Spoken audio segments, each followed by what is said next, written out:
Hey guys, it is Wednesday here in West Virginia, and today we're taking a look at some more stuff from round two, but we're diversifying a little bit today. Instead of all Autoworld, we have Autoworld and Johnny Lightning. And what do we usually do on Wednesdays? Wagons. So I was able to get the last Buick Estate wagon I needed to get all of the regular releases of the Estate wagon. It's kind of like how I was explaining with the Roadrunner yesterday. There's 8 nice looking Roadrunners that are kind of factory retail release Auto World stuff. But the ninth one is a rat fink one, which I don't really care for.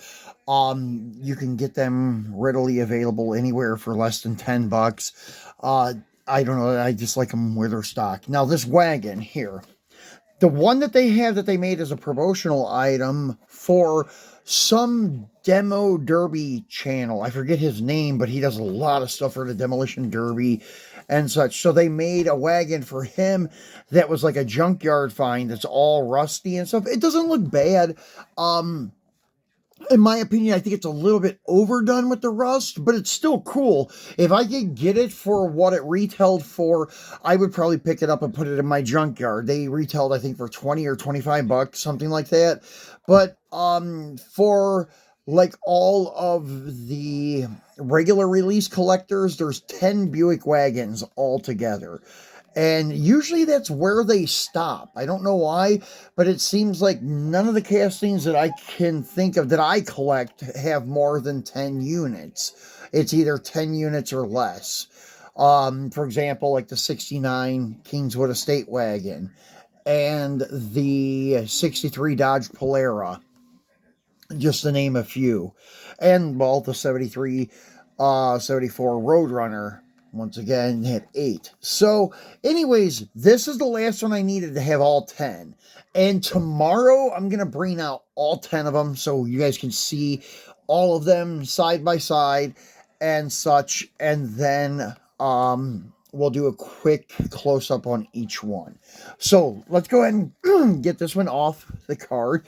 As you can see, this is one of the last cool series where they had the collector box. I do like those collector boxes. So it is from what year? Let's see, probably 18 or 19. Let's see the copyright if I can find it. Oh, they're right there. 2019. I think 19 was the last year for the collector box. 19 or 20. So as you can see, this release had a lot of cool stuff. It had the 73 Chevy Cheyenne Fleet side, and the 73 Chevy Cheyenne step side. So those were the first releases. That was one of them, the yellow and white one. Then you had the vintage muscle, this Impala SS convertible, the 64 Ford Galaxy 500 XL, and the muscle wagons, the Buick Estate wagon, and sports car, the 2011 Corvette Z06. So this is probably an iconic release, I would say, because it was the first release that had their square body trucks. So let's get him out and take a look at him. One more thing. I keep saying let's get him out, and I always go and say, no, not yet.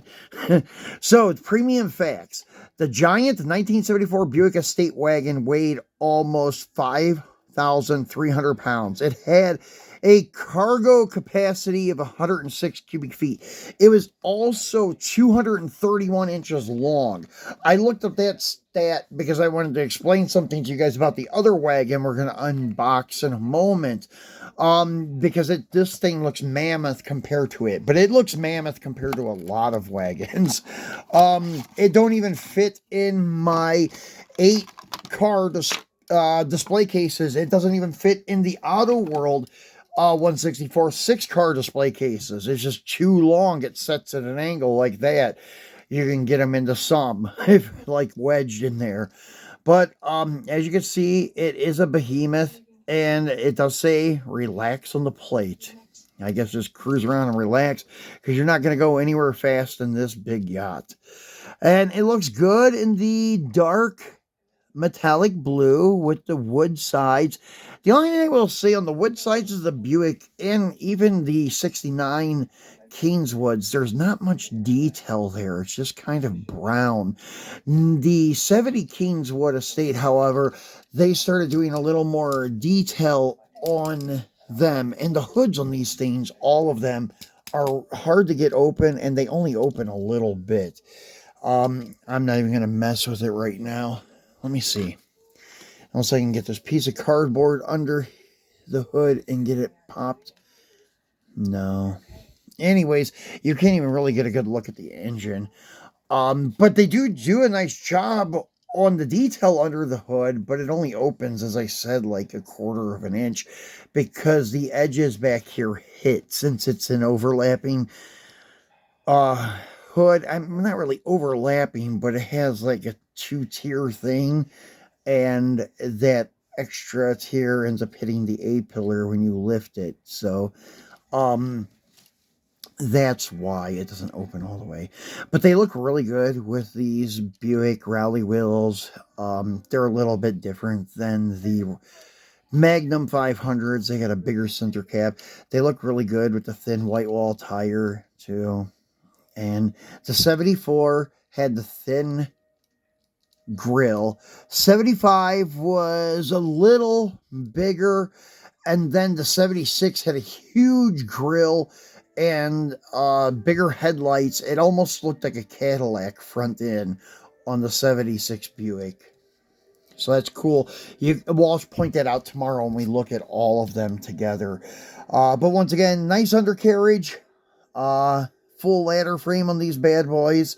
And detailed front end, rear end, and gas tank. So, last one we're going to take a look at today is a Johnny Lightning Vista Cruiser from their Collector Storage 10 series. And the only reason I got this car is because I had to use it or buy it to get to the $50 limit to get free shipping from the Autoworld store. And I pre-ordered it with the Black Velvet Fury and the Landy Coronet that we unboxed on Monday. And I don't know why. I kind of regretted ordering it. I did order a second Landy car because at first I just ordered 1 and 2 of the Black Velvet Furies, so I had to get something else, and I didn't want to drop 16 on another Coronet, so I got this one for $11. But then after a month or so, I started regretting it, so I ordered another Landy Coronet to be shipped with them. But I'm not too regretful about getting this car. You can see collector facts. The Vista Cruiser had skylights in the roof, which gave it a unique appearance and earned it the Vista name. So anyways, it is a 1964 Olds Vista Cruiser. Another Johnny Lightning wagon that I want to get is the 65 Chevelle two-door wagon that basically is also deemed the 65 Nomad. It wasn't officially called that by Chevrolet, but a lot of people call it that because it does look like a Nomad. It has a slanted B-pillar, and it is a very, very good-looking car, and I think it's another one that's true to scale.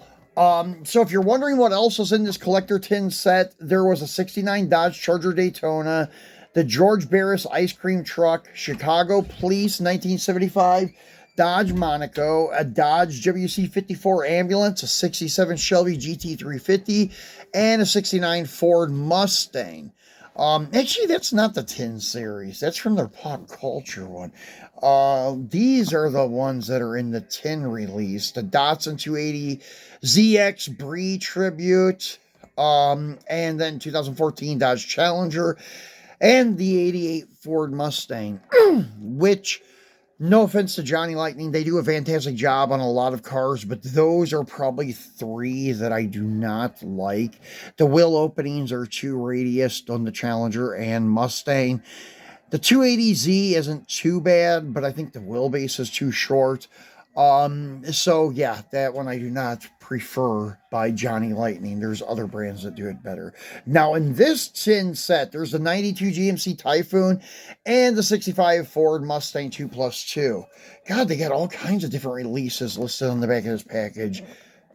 It took me forever to find out what the hell I was talking about. But anyways, there is the collector tin, which is pretty cool. But I don't think it justifies $11 or $12. Has the Oldsmobile logo on the inside of the tin, which is cool. And then you have picture painted on the front of the car. And yes, the car did have yellow line tires, and I did not like them at all. I flipped them to the inside. As you can see, the line on the back of the tire just was not for me. And actually, the line on the tire actually started to flake off quite easily when I pulled the tire off, as you can see. So their lines on their tires are not very durable, but I don't think they were intended for people to pull them off either. So anyways, this car does have like a Chevy Rally rim on it. And it is in a dark green poly. And you can see that they did take the effort to make all of the windows actual windows in the roof. They're not just tampos or anything like that. They're actually part of the window bucket in this car. Under the hood is nicely detailed. And this thing, I was wondering if it was going to be true to scale. That was the one thing I was worried about, because I thought it was going to be the same size as a 70 Vista Cruiser. Give me 1 second, guys. I should have brought this over here earlier when I got ready to make the video. So here's the 70, and I'm going to say that Greenlight pretty much nailed it with the size on this. Greenlight sometimes is a little bit sketchy on their true 164 scaling, but this car I think they did get right, because it's about the same size as the Kingswood Estate wagon, the 69 from Autoworld, and this wagon here is longer by a little. But if you go to the peak of the bumper, I say peak because it kind of does V out into the center, that makes it a little bit longer than it appears. So anyways, this wagon here, the 70 Vista Cruiser, is supposed to be 218 inches. This car here is supposed to be 231 inches. So that makes it 13 inches more than the Vista Cruiser, which, yeah, it probably is. Now, the 64 Vista Cruiser was supposed to only have been 208 inches. So that makes it a pretty short wagon compared to its predecessor, or not predecessor, but the, well, I guess you could call it that, for its, son, I guess you could say, because it's a later one. So as you can see, that one's supposed to be 218. This is supposed to be 208. So I would say that makes up 8 inches, maybe, or 10 inches. I'm sorry. And then this guy here should have been 231, and he sticks out a little further. So I'm going to say that Johnny Lightning got pretty close with the scaling on the 64 Vista Cruiser. So that does answer my question if I should start buying these, because I do love the casting. I love the 64 and 65 Oldsmobiles. It's actually one of my favorites. Besides the 80s G-Body Oldsmobile, the 64 and 5 would probably be my second choice after an 87 or 88. But anyways, yeah, they make a lot of these wagons in stock form where they look really nice, not just in the demo derby stuff, but they make quite a few stock 64 Vista Cruisers that are nice looking. So they do fit in with the other wagons with scaling. I mean, I know it looks a little bit smaller than the other ones, but not much. Considering, though, these ones that are next to it are much larger than it, too. But the width and the interior cockpit looks to be about the same as the other wagons. And as you can see, that this Vista Cruiser, it does not have those side windows It has the window on the side curves and goes into the roof, but it doesn't have separate windows as did the 64. So kind of unique to see both of them next to each other. But anyways, that's it today for our Wagon Wednesday. We'll be back tomorrow to show you guys all of the Buick Estate wagons next to each other and show you the difference in the years of 74, 5, and 6. Thanks for watching, guys, and we'll talk to you tomorrow.